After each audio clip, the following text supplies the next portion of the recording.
Nebuchadnezzar, one of the four most powerful rulers in history frequently mentioned in sources, was the king of Babylon.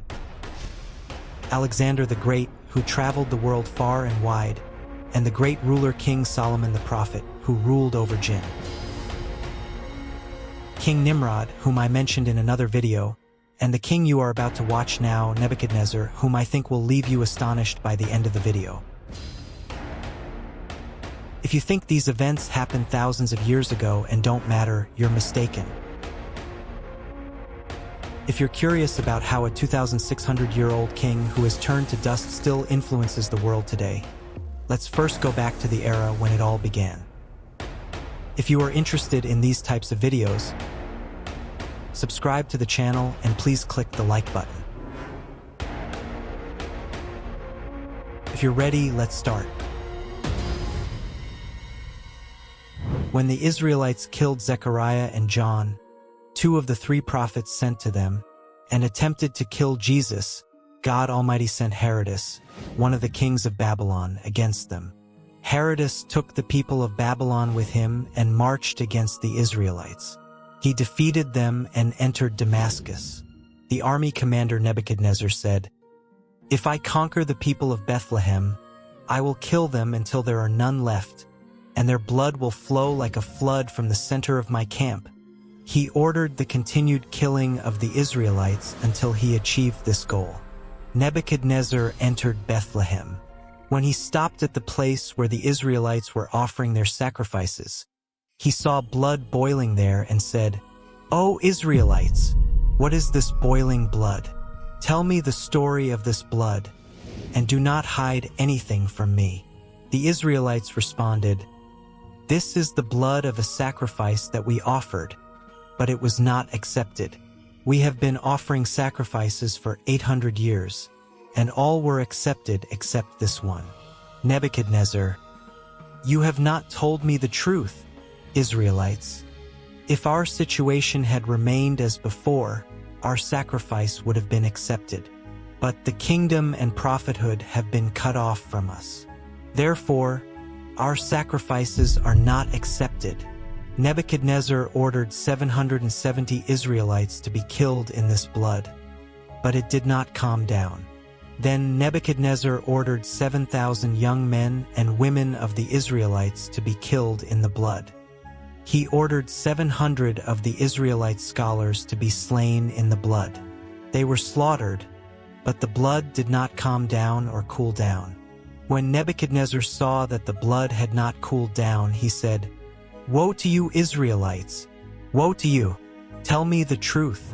Persevere on the commandment of your Lord. Your reign was prolonged until you did everything you wanted. Tell me the truth before I kill you all, leaving no man, woman, or child alive." When the Israelites saw that Nebuchadnezzar was strict and ruthless in killing, they told him the truth. "This blood is the blood of one of our prophets. He used to guide us and prevent us from doing many evil deeds that would anger God. If only we had obeyed him, he had warned us about this day. But we did not obey him, and we killed him.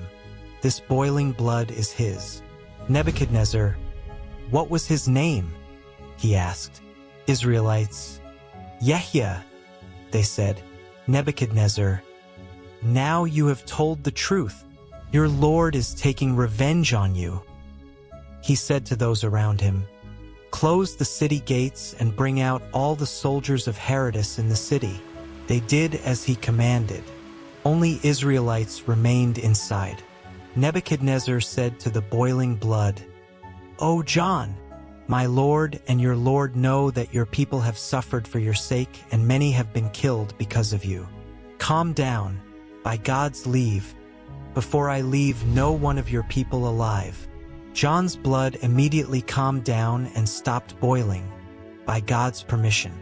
Nebuchadnezzar then stopped killing them and said, "What the Israelites believed, I also believed and confirmed, and I am convinced that there is no Lord but him. Israelites, Herodas, the enemy of God, has ordered me to kill men among you until your blood flows like a flood from the center of the camp. I will do it. I cannot disobey him. Israelites, do what you command, they said. Nebuchadnezzar ordered them to dig a ditch. They dug a ditch. He then ordered them to bring horses, mules, donkeys, cattle, sheep, and camels and slaughter them there.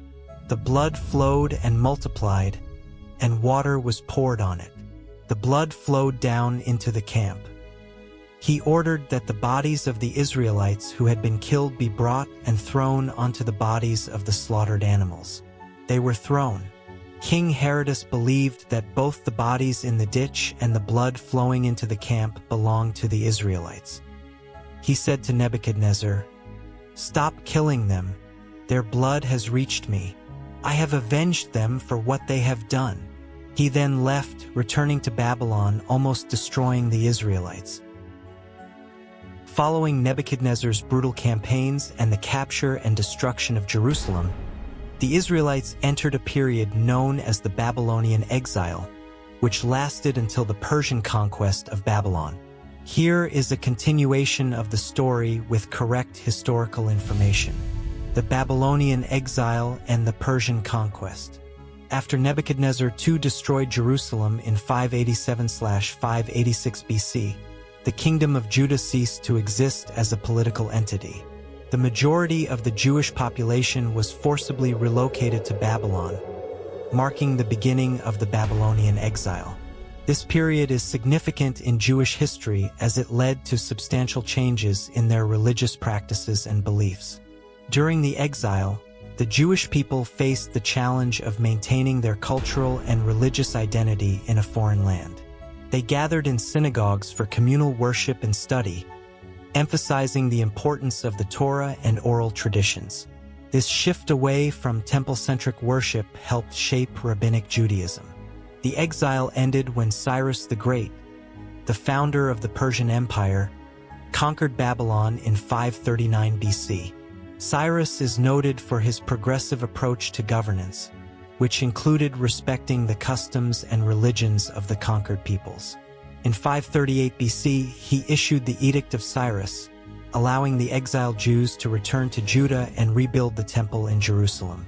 This period, known as the Second Temple period, saw the reconstruction of the temple and a renewal of Jewish religious life in their homeland. Thank you for joining us on this epic journey through history. If you enjoyed this story, don't forget to like, comment, and subscribe for more adventures into the past. Until next time, keep exploring, keep wondering, and keep seeking the stories that shape our world. If you liked the video, please hit the like button and subscribe to the channel. Don't forget to leave a comment about our video.